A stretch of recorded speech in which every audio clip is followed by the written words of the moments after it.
the purpose of this presentation is to provide you with what I call a crash course in therapy principles.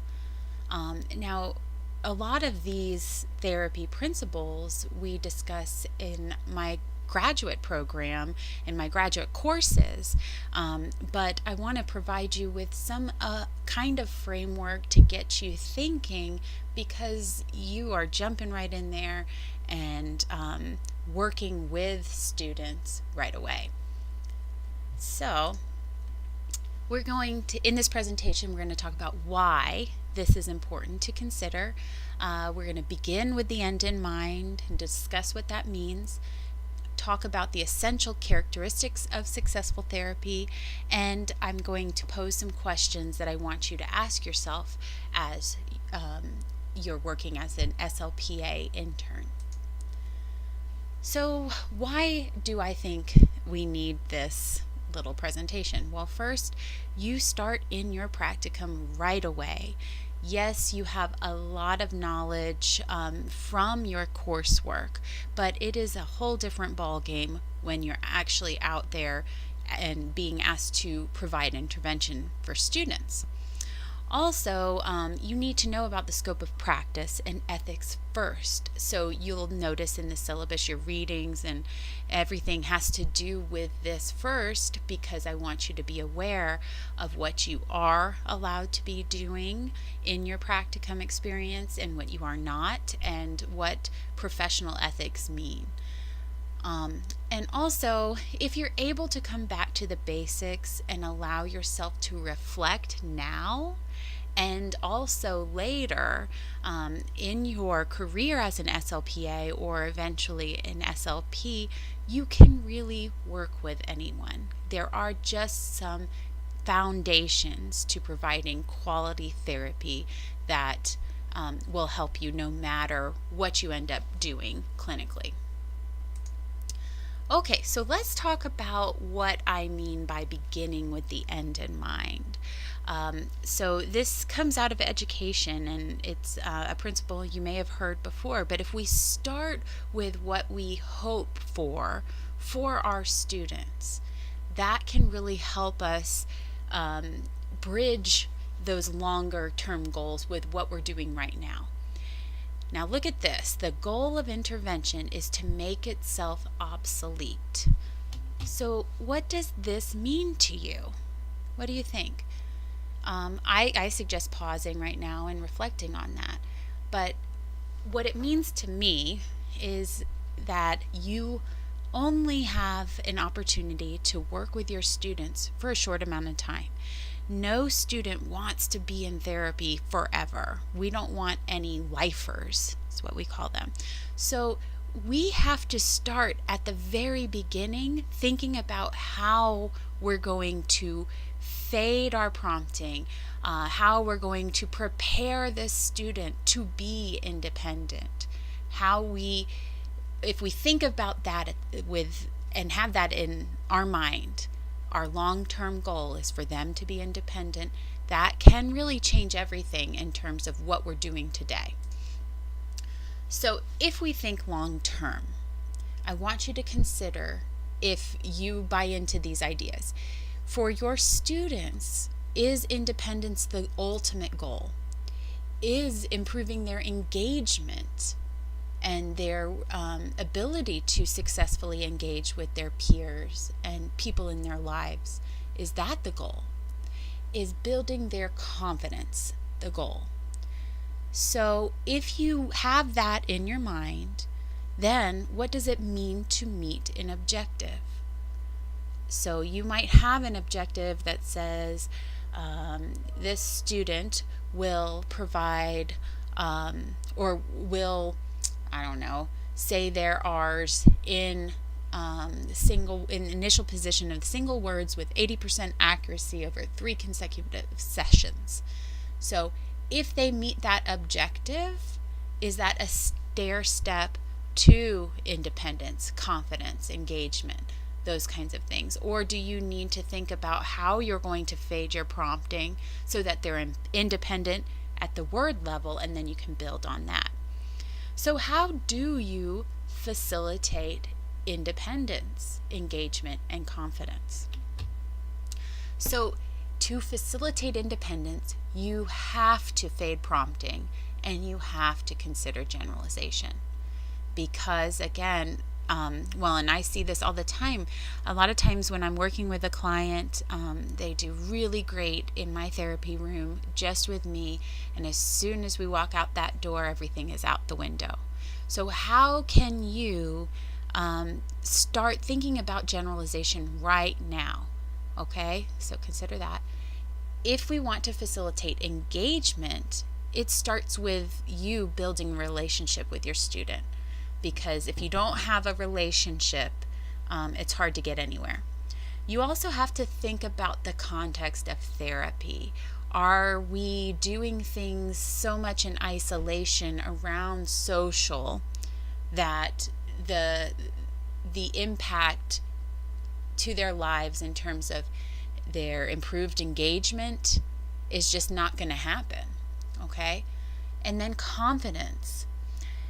To help your students who maybe are not feeling too confident with their ability to articulate, maybe their fluency, maybe they are lacking confidence in their social engagement, then is it important to consider awareness? So being aware of what's going on with them, what's going on with their peers, etc. And should we think about counseling? Now, your SLP is in charge of creating goals and doing all of that. But as you create lesson plans based on his or her treatment plan, I want you to be thinking about, am I facilitating independence? Am I considering engagement as a goal? Am I trying to help them build their confidence? So, what are the essential characteristics of successful therapy? Well, these are all research-based. So, the first component is that therapy needs to be responsive. We're going to talk in more depth about each of these. Therapy needs to be systematic. It needs to be intensive. So, those are some of the core essential characteristics of evidence-based successful therapy. So what do I mean by responsive therapy? Well, this is kind of like if you've heard of the dynamic assessment approach. You're in therapy, you're providing intervention, but you're also looking at how your student is responding to what you're doing. Okay? So you do need to gather data, but you don't want to only be gathering data. You want to develop some intuition and some clinical skills to think in the moment, oh, this is not going well. I'm going to need to change something I'm doing so that they can learn better. Okay? And so this comes for sure with experience, but have it on your radar. You need to be looking at your student and saying, is this working? Are the materials the right materials? Am I using the right instructional grouping? So maybe the peer dynamics aren't working, or they are. Can I try a different therapy technique to get them to be more successful? Okay. Providing elaborated feedback is another component of being responsive. So, and this is something that a lot of supervisors look for. So instead of saying, good, you got it, or, oh, that wasn't really it, you need to provide more specific feedback. So this involves explaining what was done correctly and what specific things need to be targeted for improvement during the next practice exercise. So you could say something like, oh, you know what? I really like your thought process that you were using to answer this question about the passage. But I think, why don't we go back and look at this first sentence, because I think maybe you were missing something there. So that gives them more feedback than just saying, you know what, that's the wrong answer. Okay, it helps the learner see and categorize the types of errors that are made in practice exercises. And this is true for everyone from artic, fluency, voice, language, all of that. Okay. It helps them select and reteach one of those error types, it helps you do that to say, okay, you know what, that R is getting closer to a true R, but it's not quite there. So let's look at positioning, etc.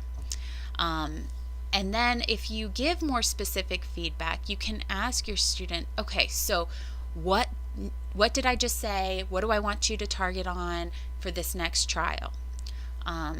And it also allows you to set goals for performing the targeted skill or strategy correctly during the next practice attempt. So you could say something like, okay, this time when you read this paragraph aloud, I want you to really pay attention to that punctuation.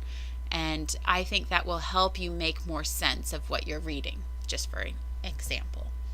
Okay, so the other component is systematic therapy.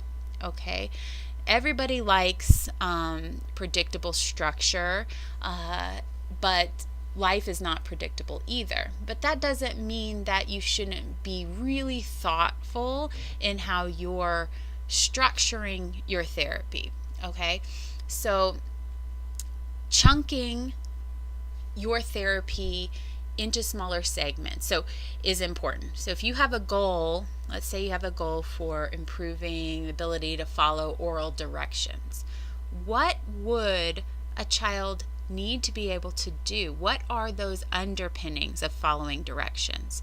Well, they need to understand directional vocabulary. They need to be able to hold information in their working memory. They need to be able to focus only on this task. They have to be able to comprehend oral information in increasingly larger chunks, right? So you can think about what is really involved in them being able to meet this goal, and then you could chunk those skills, strategies, or knowledge into smaller segments to teach. Okay, so good therapy involves direct explanation of what this thing is. Okay, so for example, with main idea, if you just ask a student, okay, I want you to read this paragraph and tell me the main idea.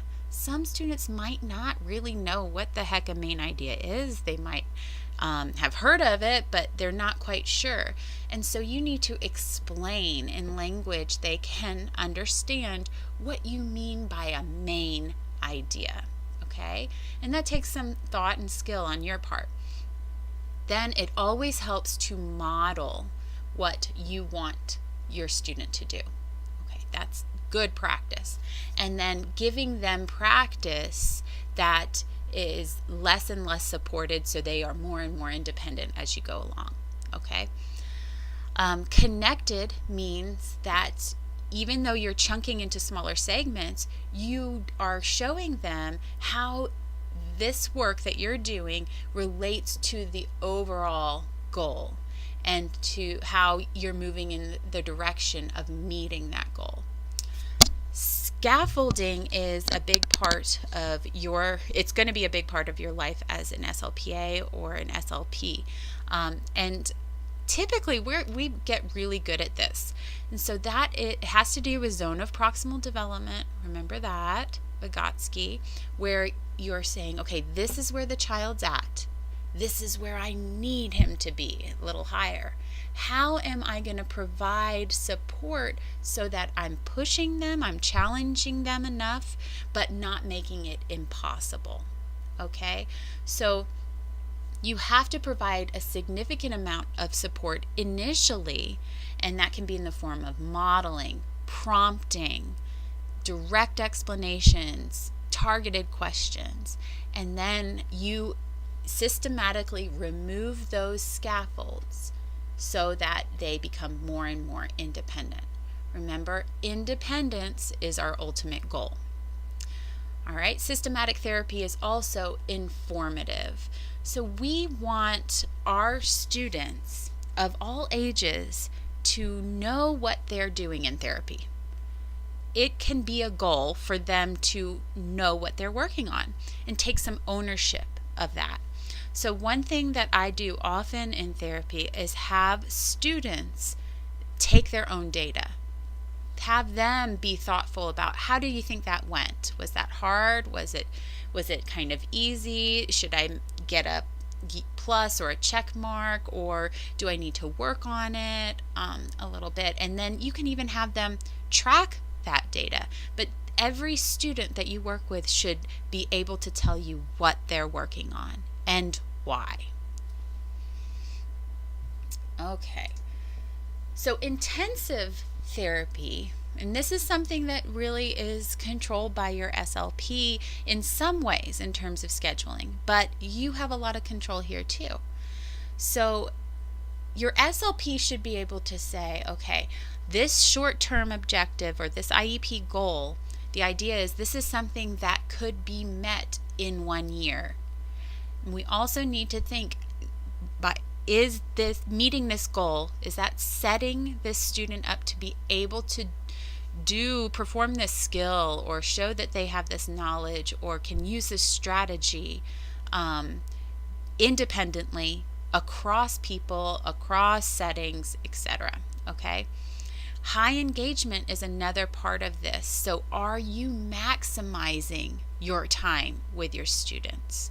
Okay? Or is there a lot of off-task time? Is there a lot of wasted time because you haven't planned really well? Or do you get in there and do you really hit it hard and use all of your time wisely? Okay. All right. So here are some questions that I think you should ask yourself during this experience in your practicum and also later as an SLPA. I want you to ask, am I just assessing or providing therapy? All right, and this is a big one. This is one that I always see new clinicians have trouble with, because the focus, you're trying to focus on collecting data while providing therapy. But if all you do is flashcards or those kinds of things where you just see how many they can get right, then you are just assessing.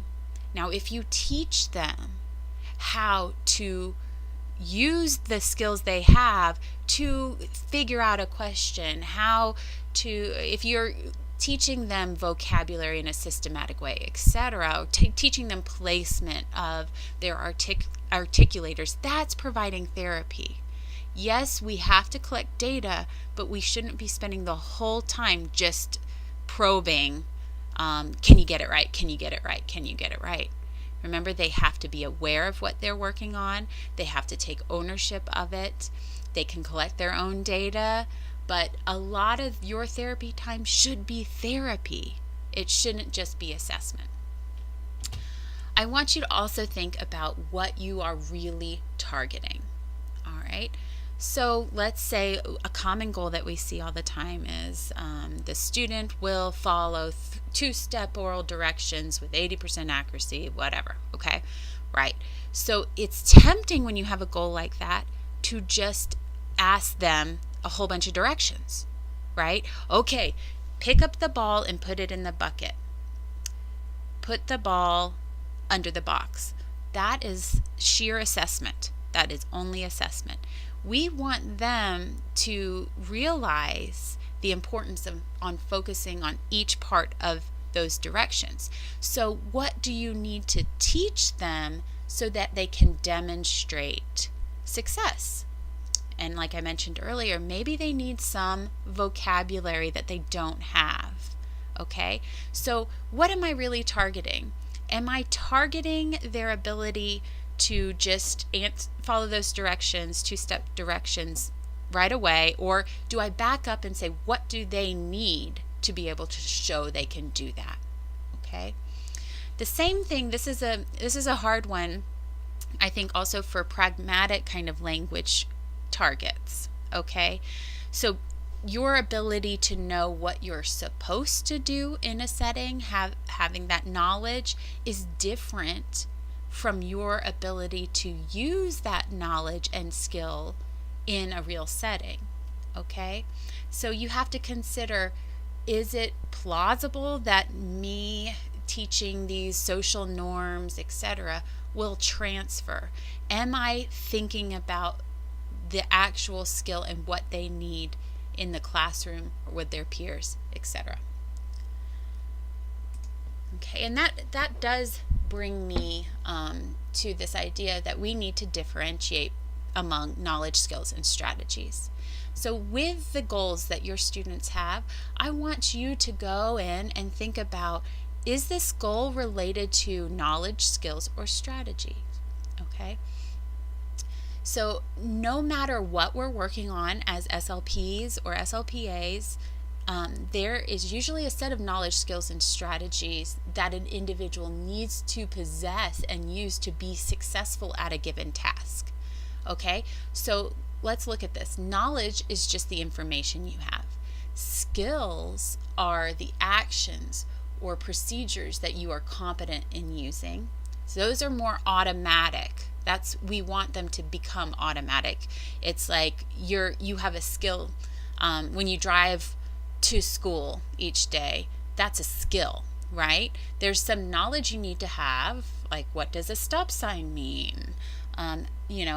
How I have to have knowledge about what side of the road to drive on, etc. But then you employ your driving skills pretty much automatically. Now, strategies are the approaches you use to apply knowledge and skills wisely in specific situations. The strategies have to be more thoughtful. You have to be metacognitive to use a strategy. So with the driving example, that could be something like now you have to go to a new place, you're not familiar with the area, and you have to plan out how you're going to get there. Or maybe you run into some traffic and you have to be strategic in how you avoid waiting on the road for hours, right? Okay, so although knowledge and skills form the building blocks for strategies, teaching strategies is different from teaching knowledge and skills. And the reason is, if we want a child to be strategic, they have to independently use a strategy when you are not there, when they should use it. So maybe it's a reading comprehension strategy that you're teaching. The goal is for them to use that independently in the classroom when it could help them. And so a lot of what we do as SLPs are more teaching skills and knowledge, but there's definitely a place for strategies, but you have to know that it takes a lot of effort on your part as the interventionist and the students. So here are some potential problematic components, okay? So let's think about the students you have, and I want you to consider these as you're thinking about why they're having trouble with whatever knowledge, skill, or strategy that you're targeting. So for some students, maybe they are not at all being strategic in their approach to a task. They're just going for it, okay? So maybe that process of, okay, here's a way to strategically attack this task needs to be more conscious. It needs to be a choice that they make. So you have to bring something that is kind of automatic in how they're approaching a task and make it more thoughtful on their part. Okay, and then we have a lot of students that know steps and strategies to do different things, but completing tasks, showing what they know becomes really laborious because there's so much effort that goes on in to it. So sometimes students need to free up some of that mental space and make conscious steps more automatic. All right. And then a lot of our students also have maladaptive or weak skills, and they're not even aware of it. They don't know why this is difficult. So you have to bring that to conscious attention to help them modify that. Okay, so now I want you to think about this.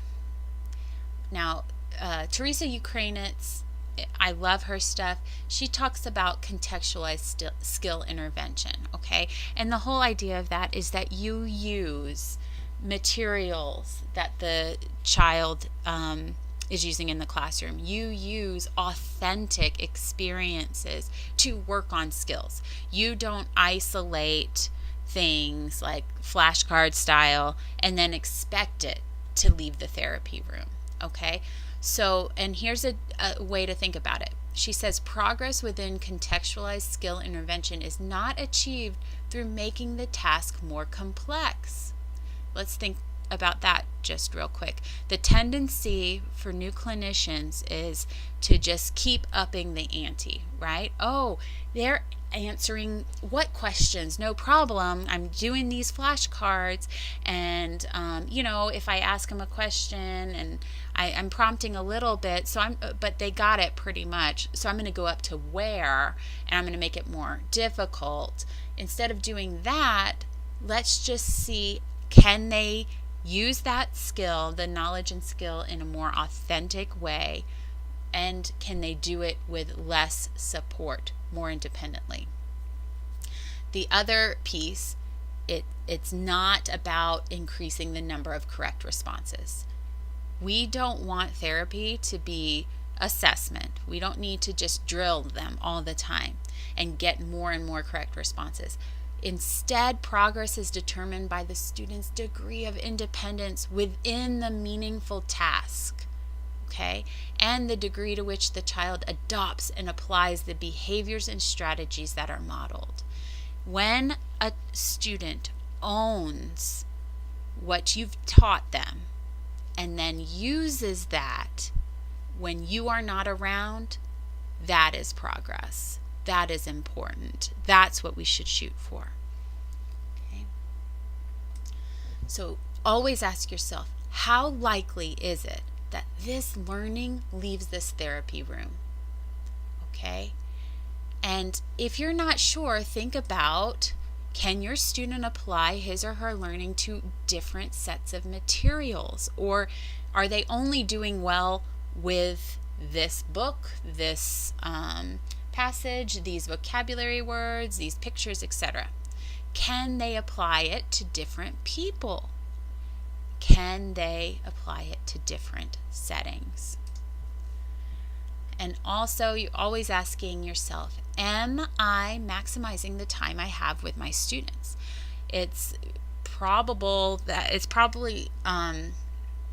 likely, that you don't have a lot of time with each of your students. A common thing we see on IEPs is that therapy will be twice a week for 30 minutes. It's really hard to make change when you don't have a lot of time. So I think you have to really be thoughtful about how you're using that limited time. And here are some ways you can maximize therapy time, and some things I want you to consider. So I do suggest that what you try to do initially is to develop a relationship with your students, and you start to establish a predictable therapy structure. So maybe you're doing some pull-out therapy, and students need to quickly know that when I come into the therapy room, this is what I do, this is what I can expect, this is how we finish, this is what I know. So something you can do to help them with this is to create like an advanced organizer, okay? So every time we go into therapy, I know I'm going to check to see what I'm doing. We're going to do bop, bop, bop, bop. I have to go grab my folder, and in my folder is my data collection chart, and I'm responsible for this or whatever. So you establish a routine. That helps. Increase motivation. When students aren't motivated, they're likely not going to be on task. They're not going to be able to hang in there with you when you demand more from them. So if you need to start with an external reinforcement, you can do that. But I think what helps is when you start to work with them and develop your relationship, it's important for them to share with you what they want out of therapy. Do they understand their own goals? Do they own them? Are they their goals, or do they have no idea what they're doing with you? So when you build that rationale, okay, I want them to first understand what they're working on, and then it's up to you to help them to see why this is important. That's what I mean by owning their goals. Okay? So internal reinforcement just happens if they buy into, oh, okay, I'm coming to therapy, I'm working on this goal because I know it'll help me when I'm in class, or help me read better, it'll help me make friends, it'll help me feel more confident. Okay? So you have to help them see that. That is up to you. I would never start with external food reinforcers because those are really hard to take away. So a sticker, chart, something like that is good, but tie it into the work they're doing and the effort they're providing in therapy, and have them quickly start taking ownership of their own goals. Planning ahead of time is huge, okay? But you have to be aware of the fact that things hardly ever go exactly as planned. So as you're creating lesson plans, you need to have a plan A, B, and C. What if you get through everything really quickly and then there's 15 minutes left and you haven't planned for anything? You have to have something in your back pocket.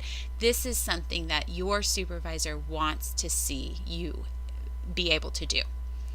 And then you have to own your own data collection system. Work with your supervisor about how he or she wants data to be collected, and then figure out how you can own that, make it yours so that it's easy.